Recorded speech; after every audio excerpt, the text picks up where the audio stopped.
반갑습니다. 여러분 2016년 3월 13일 3월의 두 번째 일요일이고요. 그리고 사순절 중 다섯 번째 맞는 일요일이기도 합니다. 이제 봄이 다 됐죠. 꽃도 피었고요.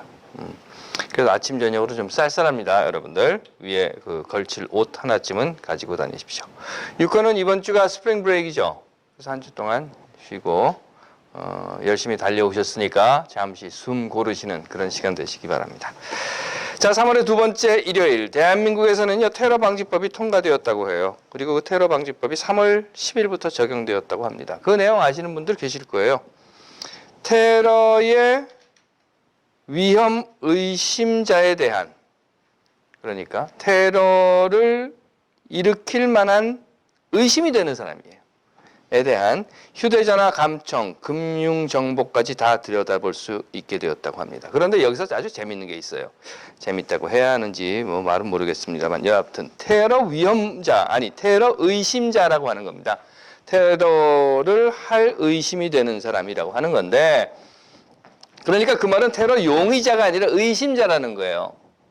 용의자가 아니라 의심자.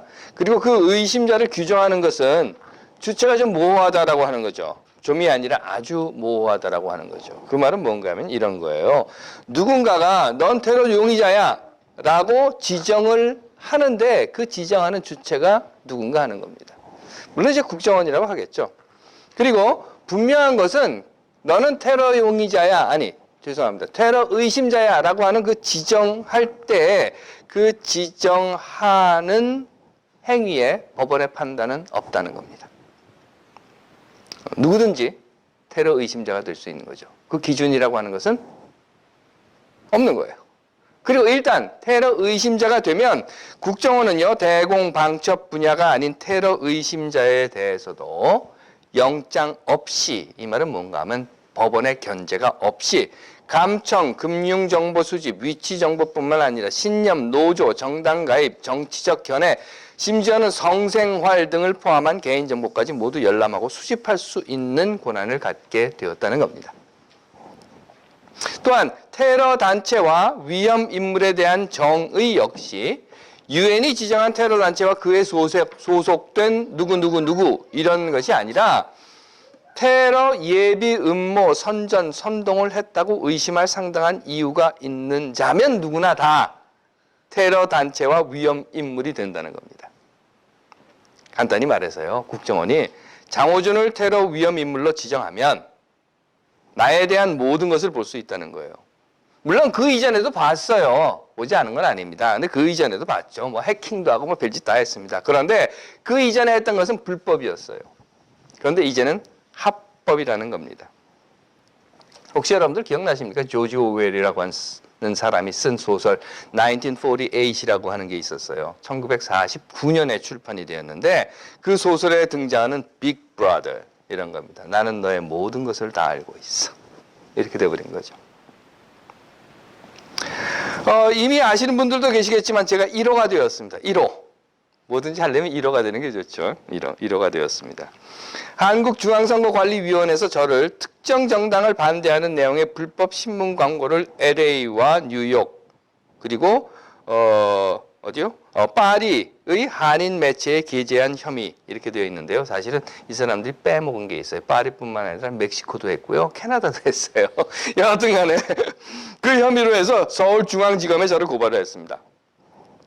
그리고 여권 반납 조치를 외교부에 요청을 했어요. 그래서 이제 제가 여권을 뺏기게 됐습니다. 여권을 뺏긴다고 하는 것은 어디 갈 수가 없다는 얘기죠. 그리고 또 한 가지 재미있는 것은요, 이러한 선거 위반으로 여권 반납이 결정되고 서울중앙지검에 고발을 당한 것이 재외선거가 도입된 이후에 첫 번째라는 겁니다. 그래서 제가 1호인 거예요. 1호. 이왕 할 거면 1호가 좋기는 좋아요. 네. 여하튼 이런 일들이 있었습니다. 어느 안식일에 예수가 제자들과 함께 밀밭 사이로 지나갔다고 해요. 밀밭이요. 여러분들 밀밭 보셨습니까? 요즘은 한국에 밀밭이 거의 없죠. 밀밭이 있습니다. 이렇게 밀밭. 그러니까 밀 이삭이 옆에 이렇게 주렁주렁 달려 있었겠죠. 그러자 제자들이 그 밀 이삭을 보고 이렇게 잘랐다고 해요. 보통 우리 자른다고 안 하죠. 흐른다고 하죠. 이렇게 밀 이삭을 이렇게 훑었습니다. 훑어서 손으로 이렇게 비웠던 모양이에요. 그럼 밀 껍질이 다 벗겨질 거 아닙니까? 그걸 입에다 톡 털어놨던가 봅니다. 그러자 그 모습을 보고 있었던 바리새인들, 율법주의자들이죠. 그들이 예수에게 항의를 했다고 해요. 왜 항의를 했는가 하면 그날이 안식일이었거든요. 그러니까 안식일 날 이렇게 밀 잘라서 이렇게 그건 말도 안 되는 소리다. 일을 했다. 저런 율법을 어기는 죄인 같은 이라고 하고 소리를 쳤다는 겁니다. 그러자 예수가 그 율법주의자들을 보고 한 말이 무엇인가 하면 이런 것이었어요. 안식일이 사람을 위하여 있는 것이요, 사람이 안식일을 위하여 있는 것이 아니다. 법이라고 하는 것이, 안식일 법이라고 하는 것이 사람을 위해서 있는 것이지, 이 사람이 안식일 법을 위해서 있는 게 아니야 라고 이야기했다는 겁니다. 안식일법을 가지고 율법주의자들이 예수를 공격했던 것은 이번 한 번만은 아니에요. 항상 율법주의자들은 이 안식일법을 가지고 예수를 공격합니다. 수없이 부딪혔어요. 하지만 예수의 뜻은 한결같은 것이었습니다. 그것은 안식일을 지켜야 한다는 율법의 중심은 사람이다 라고 하는 거예요. 법이라고 하는 것이 있습니다. 법을 만드는 목적이 무엇인지 지난 금요일 날 우리 성서마당에서 열심히 토론을 했습니다만, 결국 법을 만드는 목적은 죄를 짓지 않게 하기 위한 것이 아닌가 하는 생각을 했어요. 아니, 더 정확하게 말하자고 하면 법을 만드는 목적은 죄가 무엇인가를 규정하기 위한 것은 아닌가 하는 거예요. 이게 죄야, 이게 죄야, 이게 죄야, 이게 죄야 하고 규정하기 위해서 법을 만드는 것은 아닐까. 물론 법학을 전공하시는 분들에게는 제 이야기가 무식의 소치일 수는 있을 것입니다. 제 생각은 그렇다는 거예요. 예를 들어서 사람을 죽이면 안 된다는 법이 있어요. 그 말은 사람을 죽여도 되는지 안 되는지를 모르는 사람들에게 사람을 죽이는 것은 죄다 라고 하는 것을 알려준다고 하는 것이죠. 그리고 사람을 죽이는 것은 죄다라고 하는 것을 사람을 죽여도 되는지 안 되는지 알지 못하는 사람과 사회 앞에 내어놓고 그 법을 어기면 이런 벌을 받는다라고 하는 것과 덧붙여 놓음으로 해서 사람을 죽이지 못하게 하는 것이 목적이다 라고 생각을 한 것입니다. 마찬가지로 타인의 재산을 훔치면 안 된다는 법을 만들었어요.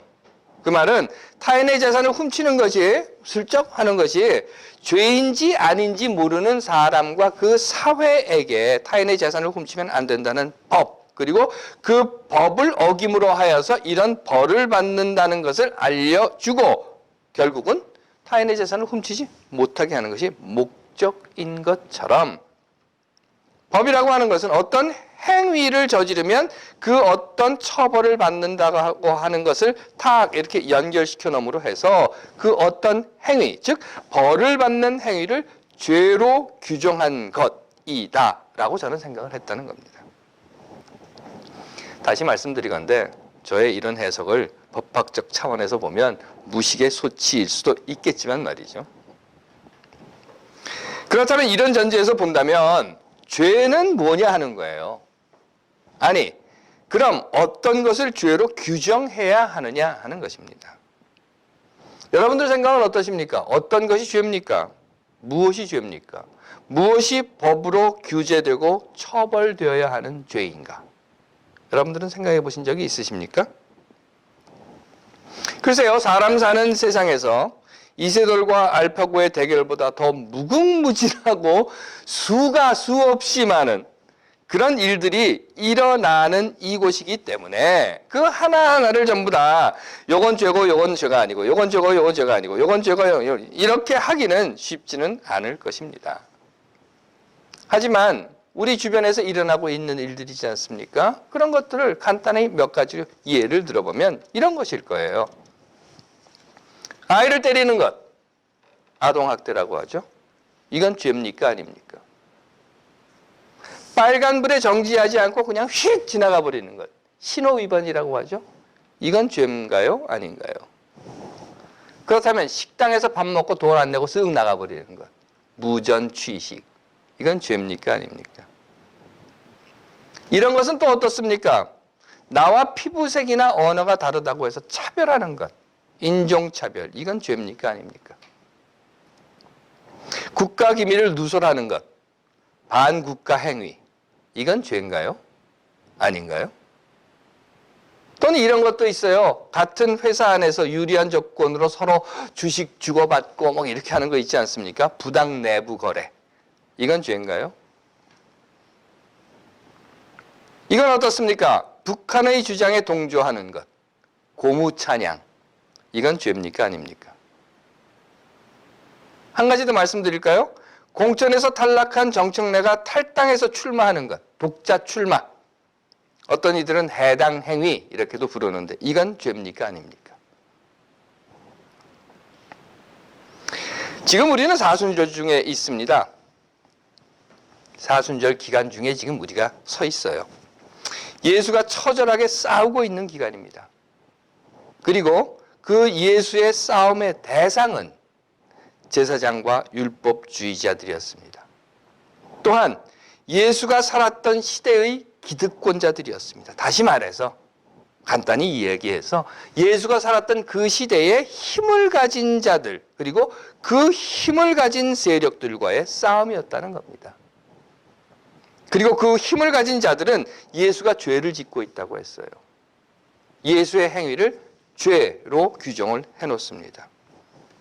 그 결과는 예수는 자기가 지은 죄의 대가로 십자가에서 죽음이라고 하는 벌을 받았던 것입니다. 그런데 여러분들 한번 생각해 보세요. 2000년이 지난 지금, 아니 사실은 예수가 그렇게 죄를 짓고 그 죄의 벌로 십자가에서 죽은 후 불과 한 300여 년이 지난 후에 예수는 죄인이 아니라 의인이 되었고, 더 나아가서 예수는 단순한 그냥 의로운 사람이 아니라 성인으로서 그리고 그리스도로서 구세주가 되었던 겁니다. 해서 우리는 지금 이곳에 살면서 예수가 살았던 것처럼 우리도 한번 살아보자 라고 하는 생각으로 이곳에 모여 이야기를 듣고 함께 삶을 나눕니다. 그렇다면 앞에서 제가 말씀드린 제 무식의 소치, 법을 만드는 목적은 죄가 무엇인가를 규정하기 위한 것이다 라고 하면 법이 정한 죄를 지은 예수를 따라 산다는 것은 우리도 다 같이 죄인이 되자고, 그 죄인처럼 살자고, 우리도 예수처럼 죄 짓고 살고자 예수처럼 살아보자 라고 하는 것인가? 저는 이런 생각을 해봤습니다. 법이라고 하는 것은 그 법이 죄를 규정하는 것이라고 하면 그 죄라고 하는 것은 신호 위반이라든가 인종차별이라든가 무전취식이라든가 내부 부당 거래라든가 이런 것들보다 먼저 죄로 규정되어야 하는 것이 있다라고 하는 생각인 것입니다.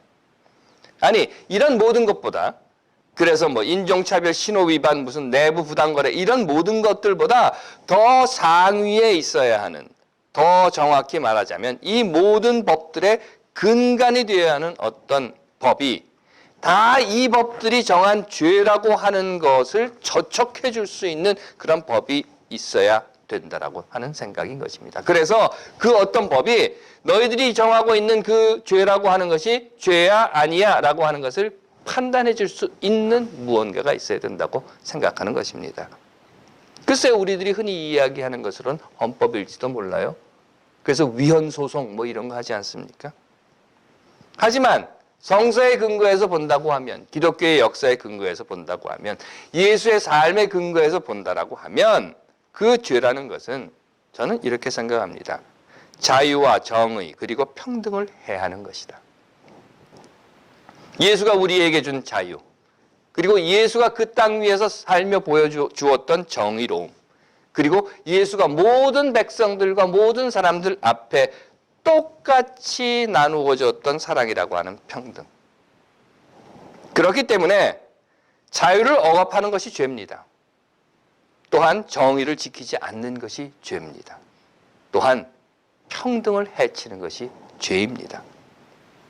그러므로 어떤 법이든 간에 그것이 율법이든 그것이 세상의 법이든 그것이 종교법이든 그것이 누가 만들어 놓은 법이든 어떤 법이든 간에 자유와 정의 그리고 평등을 억압하거나 지켜주지 않거나 해치는 것은 그것이 어떤 법이든 간에 이 죄라고 하는 굴레로부터 벗어날 수 없는 것이며, 이 자유와 정의, 평등을 해치는 법이라고 하는 것은 그것이 법이라고 하는 이름으로 쓰여져 있든 걸려 있든 어디에 나둥글고 있든 간에 그건 법이 아니라는 것입니다.